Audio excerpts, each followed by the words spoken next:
शाबित हमले के चौधरी आदरणीय ब्रिजपाल जी, डोबीसी खाप के चौधरी सुभाष जी, देश खाप के चौधरी सुरेंद्र सिंह जी, मैं सबका हार्दिक अभिनंदन करता हूँ, हार्दिक धन्यवाद करता हूँ कि उन्होंने शुरुआत की, एक किसान के दर्द को समझा।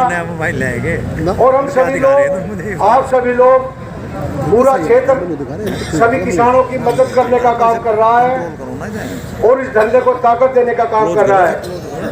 इस धरने ने उत्तर प्रदेश ही नहीं, हरियाणा हो चाहे दिल्ली हो, जितने भी बॉर्डर हैं, उस बॉर्डर पर चर्चा इस बड़ो धरने की होती है।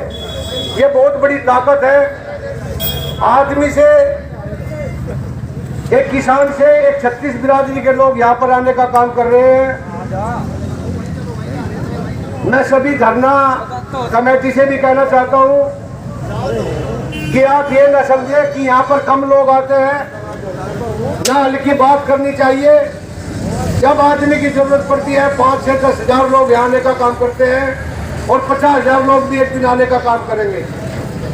इस धरने में इतनी बड़ी ताकत है, चाहे यहाँ 5 आदमी बैठ जाओ चाहे 10 आदमी बैठ जाओ, किसी की हिम्मत नहीं है इस धरने को छेड़ने का काम करते हैं। तो बहुत बड़ी ताकत आप लोगों की है। हमेशा कमजोरी में बात ना करें कि यहाँ पर कम लोग आने का काम करते हैं। मेरा सभी से निवेदन है कि ये धरना मजबूत है। जो हमारे गांव का किसान है, जो बुजुर्ग है, चाहे वो 36 बिरादरी के किसान लोग हैं, वे लोग आज भी घर में बैठ के भी इस धरने का समर्थन करने का काम कर रहे हैं। तो मेरा निवेदन है कि हल्की बात करने का काम न करें और व्यवस्था को बहुत अच्छी तरह, जैसे संचालन हरियाणा बॉर्डर पे हो रहा है, सभी बॉर्डर पे हो रहा है, इतना अच्छा संचालन हो रहा है, कभी भी एक बात का कोई आपस में द्वेष और किसी बात का कोई वो नहीं आता। तो मेरा निवेदन है कि ये धरती ऐसी है, ये आर्य समाजों की धरती है, अच्छी तरह इस धरने को चलाना है। आज काफी दिन, 29 दिन हो गए, बलजोर सिंह आर्य जी ने बताया। तो बलजोर सिंह आर्य जी से भी मैं कहना चाहता हूँ, आप निश्चित रहे, ये धरना बिल्कुल अच्छी तरह चलेगा और चलता रहेगा। मैं कहना चाहता हूँ, ये सरकार किसान विरोधी सरकार है, सब लोग जानते हैं। तो मैं कहना चाहता हूँ कि कांग्रेस की जो सरकार होती थी, वो किसानों से इतनी डरती थी कि उसकी हिम्मत नहीं होती थी कभी अगर कोई किसान विरोधी बिल लेकर आए। 2009 में आपने देखा होगा, एक दिल्ली में आंदोलन हुआ था जब गन्ने का FRP रेट था, तो भारत सरकार तय करती थी गन्ने का रेट।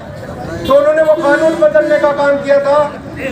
उन्होंने कहा था कि भारत सरकार को यह अधिकार रहेगा इस रेट को गन्ने का तय करने का, किसी भी राज्य सरकार को अधिकार नहीं होता। उस अधिकार को ये खत्म करना चाहते थे। तो 2009 में चौधरी अजीत सिंह जी ने आंदोलन किया सभी लोगों के सहयोग से, और पूरे देश में घूमकर उन्होंने आंदोलन किया। और वो आंदोलन ऐसा था कि कांग्रेस सरकार वो बिल लेकर आ गई थी और उस टाइम पर 129 रुपये 30 पैसा जो भारत सरकार का रेट था, 129 रुपये 30 पैसा पर क्विंटल था। वो काला कानून 4 घंटे में वापसी होने का काम हुआ था। आपकी ताकत ने दिल्ली में दिखा दिया था।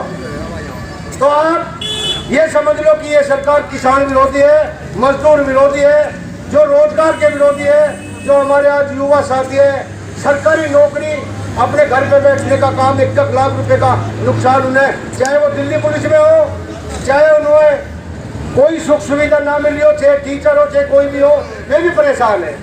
तो मेरा कहने का निवेदन है कि ये सरकार किसान विरोधी है और विरोधी रहेगी। अगर विरोधी न होती तो ये काला कानून एक इतिहास बनने का काम हो रहा। पंजाब में हर बॉर्डर पे आज तक ये जितनी भी मीटिंग हुई, उस आंदोलन को तोड़ने के लिए मीटिंग हुई, ना कि किसान के हित में मीटिंग हुई।